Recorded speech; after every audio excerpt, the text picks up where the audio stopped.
ဟုတ်ပြီကွာကျွန်တော်မနေ့ကပြောပြခဲ့တယ်ကျွန်တော်ပြောပြခဲ့တယ်ဆိုတော့ကျွန်တော်ဒီ link တွေနဲ့ပတ်သက်ပြီးတော့ link တွေဘယ်လိုထည့်ရမလဲကျွန်တော်တရားက link ကိုဘယ်လိုချပေးမလဲကျွန်တော်ဒီ IMG ပုံတွေဘယ်လိုထည့်မလဲဆိုတော့ရှင်းပြခဲ့တယ်ဟုတ်ပြီအဲ့တော့ကျွန်တော်ဒီနေ့နောက်တစ်ခုသွားလိုက်အောင်နော်နောက်တစ်ခုက list စာရင်းများဆိုတာကျွန်တော်ဒီစာရင်းတွေလုံး list တွေထုတ်တယ်ပေါ့ list တွေထုတ်တဲ့အခါကျကျွန်တော် list တွေကိုဘာနဲ့ထုတ်မလဲကျွန်တော် list တွေဆိုတာရှင်းပါတယ်ကျွန်တော်ဒီ list တွေအရှိမကျွန်တော်ဟိုတိကျမှထင်ပါတယ်ဒီအမဲဆက်လေးပေါ့ပြောရရင်ကျွန်တော် bullet လို့ခေါ်တာပေါ့နော်ဒီ word မှာ bullet တော့ခေါ်တယ်အဲ့ bullet လေးပြောတဲ့ icon bullet icon လေးကိုကျွန်တော်ဒီပါတဲ့ဟာကို list လေးမှာဒီ bullet icon လေးပါတယ်ပေါ့နော်အဲ့ဒါလေးကိုကျွန်တော်ဘယ်လိုရေးမလဲပေါ့နော်နံပါတ်1နေကတော့ order list ဆိုတာကျွန်တော်ဒီနံပါတ်ပါတဲ့စာရင်းတွေနံပါတ်ပါတဲ့စာရင်းဆိုတော့ကျွန်တော်ဒီနံပါတ်1 2 3 4ပေါ့နော်အဲ့လိုမျိုးနံပါတ်ပါတဲ့စာရင်းတွေကိုကျွန်တော်ဘယ်လိုထည့်မလဲဆိုတော့တစ်ချက်ရေးပြမယ်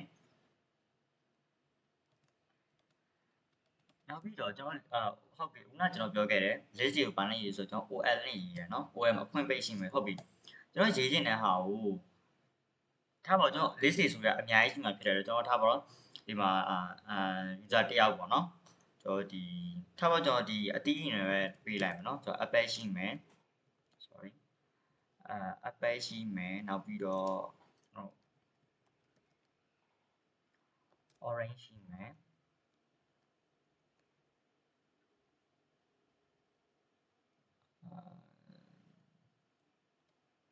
great သုံးမှုရှိမှာမယ်နော်ဟုတ်ပြီကျွန်တော်ခုနပြောလိုက်တယ်နံပါတ်ပါတဲ့စင်ရင်းတွေပေါ့ဒီမှာနံပါတ်ပါလာတစ်ချက်ကြည့်မယ်နော်နံပါတ်မပါလာဘာဖြစ်လို့ဆိုတော့ထားပါတော့ကျွန်တော်အခုနပြောခဲ့တယ်ကျွန်တော်တခုခုရေးမှန်းဆိုရင်ကျွန်တော်เนี่ยအဲ့ရေးမှန်းဟာကျွန်တော်အမြင်တက်တွေထဲမှာထည့်ရေးရပြောဒါပေမဲ့အခုစဉ်းစားကြည့်ကျွန်တော်ကတက်တွေထဲမှာတော့ထည့်ရေးလိုက်တယ်ဒါပေမဲ့ကျွန်တော်ရေးလိုက်တဲ့ပမာဏများမှာဆိုတော့ကျွန်တော်ဒီတစ်ခုတည်းပို့ပြီးရေးမှာပေါ့ကျွန်တော်2ခုရေးမယ်10ခုရေးမယ်15ခုရေး90ရေးမယ်အဲ့လိုမျိုးတွေပေါ့နော်အဲ့လိုမျိုးတွေရေးတဲ့အခါကျရင်ကျွန်တော်ကဒီအခုကျွန်တော်ပြရတာဒီ list တွေရေးတဲ့အခါပေါ့နော် list တွေရေးတဲ့အခါမှာနောက်ဟာတွေရှင်းပြမယ်အဲ့ list ကိုရေးတဲ့အခါကျရင်ကျွန်တော်ဘယ်လိုရေးရမလဲဆိုတော့အမြဲတမ်းအဲ့ list တွေဒီ OL ဆိုတော့ကျွန်တော်ဒီ item တွေကိုထည့်မဲ့အဖွင့်ပိတ်လို့ပြောတာပေါ့နော်ဒီ item တွေကိုဘာနဲ့ထည့်မလဲဆိုတော့ကျွန်တော်ဒီ align လို့ခေါ်တယ် list ရဲ့အတူကောက်ပေါ့နော်ကျွန်တော်ဒီ align လို့ခေါ်တယ် align အဲ့ထဲမှာကျွန်တော်ထည့်ပြီးအဲ့ခါကျရင်ကျွန်တော် run ကြည့်လိုက်ဒါဆိုပြီးကျွန်တော်ခုနပြောခဲ့တယ်ဒီနံပါတ်ပါတဲ့စင်းနေဆိုတာဒီမှာနံပါတ်1ဆိုပြီးတော့ပါသွားတိုးတိုး auto power ကျွန်တော်ဟိုမှာ1ဆိုပြီးရေးရမှာမရှိဘူးတကယ်ကျွန်တော်ဒီ OR မသုံးရဘူးဆိုရင်ကျွန်တော်ဒီ app အရှိမှာ1ဆိုပြီးတော့ကျွန်တော်တွားရေးပြအောင်เนาะ1 2 3 4ဆိုပြီးတွားရေးပြတာဖြစ်တယ်အဲ့လိုမျိုးရေးနေတာအတွက်ကျွန်တော်တို့ကဒီ OR နဲ့အသုံးပြုလိုက်တာဖြစ်တယ်เนาะဆိုတော့ဟုတ်ပြီနောက်ဟာတွေလည်းကျွန်တော်ဘယ်လိုရေးမှဆိုရင်ကျွန်တော်ခုနပြောခဲ့တယ်ကျွန်တော် item တွေကိုဘယ်မှာထည့်မလဲဆိုတော့ list ဖြစ်တဲ့ align ထဲမှာထည့်မယ်အောက်ကဟာကိုလည်းကျွန်တော် list ဖြစ်တဲ့ align ထဲမှာထည့်လိုက်မယ်เนาะဒါဆိုပြီကျွန်တော်ခုနပြောခဲ့နံပါတ်ပါတဲ့ scene ကိုဘယ်လိုထည့်မလဲကျွန်တော် OL ထဲထည့်မယ် OL ထဲမှာကျွန်တော်က list item ကိုထည့်မှာဖြစ်တဲ့အတွက်ကျွန်တော် list item ကိုဘယ်လိုခေါ်လဲကျွန်တော် align ဆိုတဲ့ tag ဖွင့်ပေးတယ်မှာထည့်ပေးရတာเนาะဒါဆိုတော့နားလည်လောက်ပြီเนาะနားလည်လောက်ပြီဆိုတော့ကျွန်တော်ဒီအမြဲတမ်းနောက်တက်တွေထပ်လာအောင်မယ်နောက်တက်လည်းထပ်သုံးတော့အဲ့လိုပဲအဲ့ဒီ OL နေရာပဲပြောင်းအောင်မှာတခြားတက်တွေပြောင်းအောင်မယ်အဲ့တက်တွေတဲတော့ကျွန်တော်ဒီ list တွေထည့်တဲ့ခါကျတော့ဒီ align နဲ့ပဲထည့်ပေးရမယ်เนาะဟုတ်ပြီကျွန်တော်နောက်တစ်ခုဆက်လိုက်မယ်เนาะနောက်တစ်ခုကunorder list ကျွန်တော်မှတ်သားရ bullet list ပေါ့ကျွန်တော်ခုနပြောခဲ့တယ် bullet ဆိုတာကျွန်တော်ဒီအမဲဆက်လေးပေါ့နော်အမဲဆက်လေးကိုထည့်ရတာဖြစ်တယ်အဲကျွန်တော်ထည့်လိုက်တဲ့အချိန်မှာခုနနံပါတ်ပါသလိုပဲအမဲဆက်လေးပါလာမှာပေါ့နော်ကျွန်တော်အဲ့ဒါကိုဘယ်လိုထည့်မလဲပေါ့ကျွန်တော်ဒ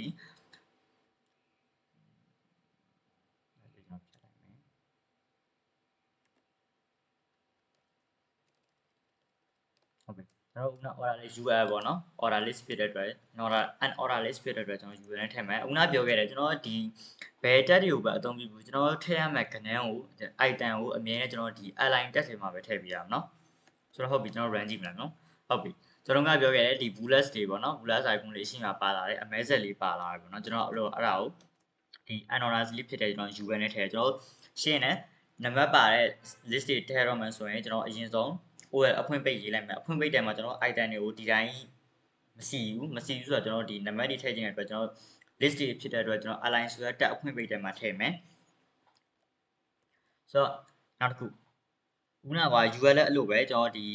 URL OL နေရာမှာကျွန်တော် URL အဖွင့်ပိတ်ပြောင်းလိုက်မယ် URL ထဲမှာရှိတဲ့ဟာတွေကိုကျွန်တော်ဒီ align နဲ့ပဲထည့်ရတာပေါ့နော်ဟုတ်ပြီနောက်တစ်ခုကလည်းအဲ့လိုပဲကျွန်တော်ဒီပေါ့နော် definition list ပေါ့ရှင်းပြချက်တဲ့ list ပေါ့ကျွန်တော် DL DD တွေရှိမယ်ကျွန်တော်ကြိုက်တာအသုံးပြုလို့ရတယ် ဒါပေမဲ့ကျွန်တော်တို့သိထားမှာအရင်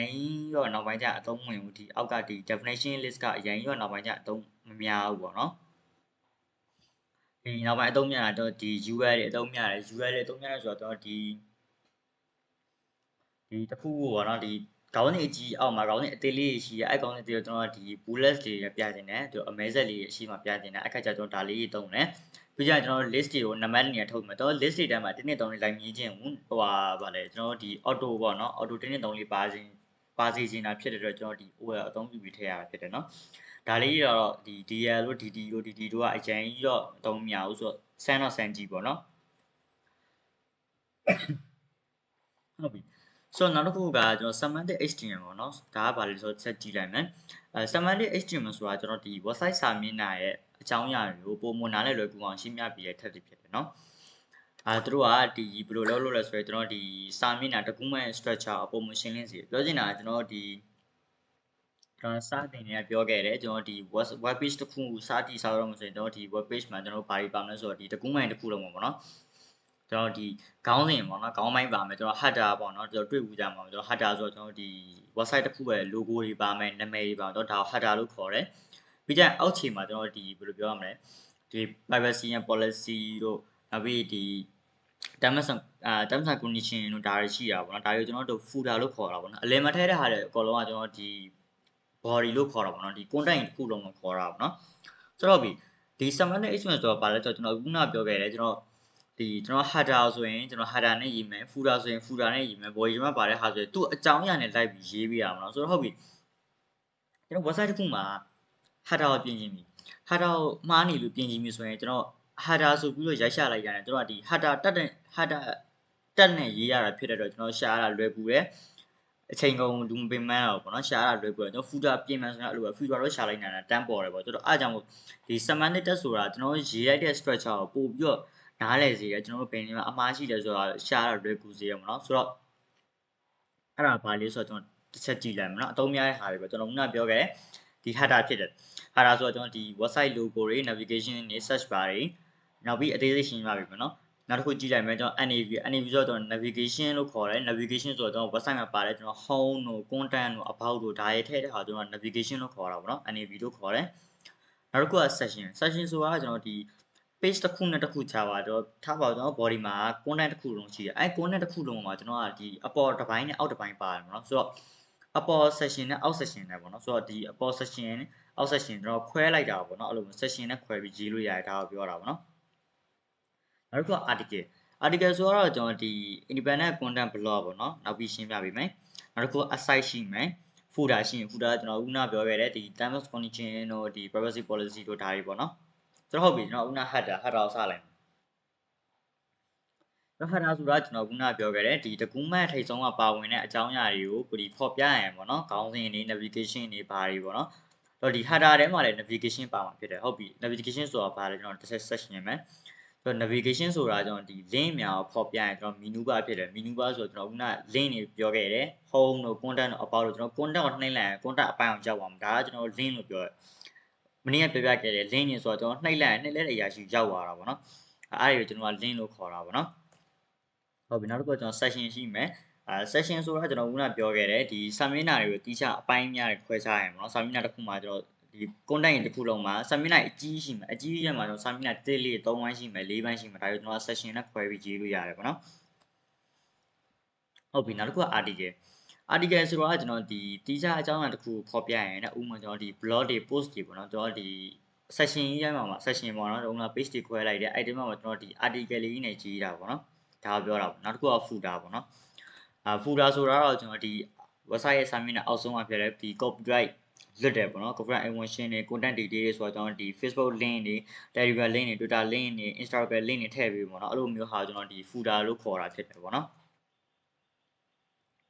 ်ဒါကျွန်တော်တက်တွေကိုဒီနားလဲလောက်ပြီးထင်တယ်နောက်ပိုင်းမှာကျွန်တော်ဒီတက်တွေကိုအသုံးပြုပြီးတော့ဒီတစ်ခုခုရေးကြည့်မယ်နော်ဒီတက်တွေကိုအသုံးပြုအောင်ရေးကြည့်မယ်နောက်ပိုင်းကျရင်ဒီတက်တွေနဲ့ပဲအသုံးပြုအောင်ဖြစ်တယ်ဘာလို့ဒီကျွန်တော်အခုနပြောခဲ့တယ်ဒီတက်တွေဆိုတာဒီ semantic HTML တက်တွေဆိုတာကျွန်တော်ဒီရေးလိုက်တဲ့ website ကိုပုံမပြီးတော့နားလဲလွယ်ကူစေတယ်ပေါ့နော်ဒါတွေကိုပြောတာဖြစ်တယ်နော်ဆိုတော့နောက်ပိုင်းမှာပဲကျွန်တော်ဒီတက်တွေနဲ့အသုံးပြုပြီးတော့ဒီ website မှာကိုလိုချင်တဲ့ဟာကိုရေးကြည့်ကြတာပေါ့နော်ဒီနေ့တော့ဒီလောက်ပါပဲ